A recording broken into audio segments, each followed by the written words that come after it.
আল্লাহু আকবার জোরে গান। যাক ভাইরা আমার, কষ্ট নিয়েন না, মাঝে মাঝে একটু লড়াদম লাগে। আল্লাহ যে মাঝে মাঝে তুফান দিয়ে ঘিরে দেয়, আমরা পরীক্ষা করবো লাগি। বান্দা যখন দুনিয়ার জমিনে যাকাত দেওয়া বন্ধ করে দেয়, আল্লাহ তখন আসমান থেকে বৃষ্টি নাজিল বন্ধ করে দেয়। বান্দা যখন দুনিয়াতে অশ্লীল কাজ ওপেন হয়ে যায়, আল্লাহ পাক তখন সমাজের ভিতরে মহামারী দেখা দেয়। কথা কোন ঠিক না বেটি? তাইলে আমরা অশ্লীল কাজও করতাম না, যাকাত দেওয়া বন্ধ করতাম না। কথা কোন ঠিক না বেটি? তো এই জন্য গজবকে এমনি আছে, গজব আমরা কিনে আনছি। এই জন্য রসুল বলছেন, এমন একটা সময় আসবে তোমাদের ঈমানকে ধ্বংস করার জন্য কিছু তুফান আইব।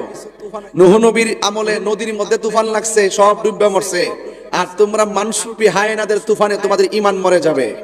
এই এরা আইসা তোমাদেরকে মন গড়া কথা বলবে, ঈমানকে ধ্বংস করার জন্য বিশেষ কথা বলবে।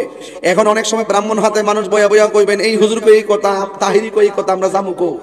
আপনি যাইবেন কো, বেশি বোঝার দরকার নাই। আপনি শুধুমাত্র আহলে বায়াতের প্রেমিক হন। পৃথিবীর কোন ধরনের বাতিল কে হক কে না হক এইগুলো আপনি বুঝতে পারবেন। কথা কোন ঠিক না বেটে? এই জন্য আল্লাহর হাবিব বলছেন যে আমার আহলে বায়াত হলো নূহ নবীর কিস্তির মতন। এদেরকে যারা কষ্ট দেয়, এরা আমি নবীকে কষ্ট দেয়। এদেরকে যারা ভালোবাসে, তারা আমি নবীকে ভালোবাসে। বড় করে বলুন না সুবহানাল্লাহ। তো শুধুমাত্র কারবালার ওয়াজ শুনলেই চলবে নাকি ওই কারবালা কেন হয়েছে সেই চেতনা লালন করতে হবে? আমি আজকে ওয়াজ করব ঘটনা না, আমি আজকে ওয়াজ করব চেতনা নিয়ে। শুধুমাত্র কারবালার ওয়াজ শুনলে ঘটনা হিসাবে উড়াইয়া দিয়া বাড়ির জায়গা চলতো না। ইমাম আলী মুকাম যদি শরীরের চিন্তা করতো আর টেহার চিন্তা করতো, তাইলে তিনি এই কারবালার ময়দানে যাইতেন না। তিনি হককে প্রমাণ করার জন্য, তিনি হককে প্রতিষ্ঠা করার জন্য নিজের তাজা রক্ত দিছে, মাতৃকা পলায়ন করে নাই। আমরা সেই ধারাবাহিকতা রক্ষা করতে হবে। ইমাম হুসাইন রাদিয়াল্লাহু তাআলা আনহুর গায়ের ভিতরে অসংখ্য তীরের আঘাত লেগেছে, কিন্তু তিনি নামাজ ত্যাগ করেন নাই। আমরা সেই ইমাম আলী মুকামের সেই চরিত্রকে বাস্তব জীবনে লালন করতে হবে। আমরা আমাদের জীবনে নামাজকে আদায় করতে হবে। কথা কোন ঠিক না বেটে?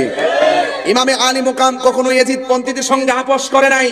আমরা ইয়াজিদি মুসলমানদের সঙ্গে আপোষ করব না। এটাই হলো কারবালার চেতনা। কথা বলেন ঠিক কিনা?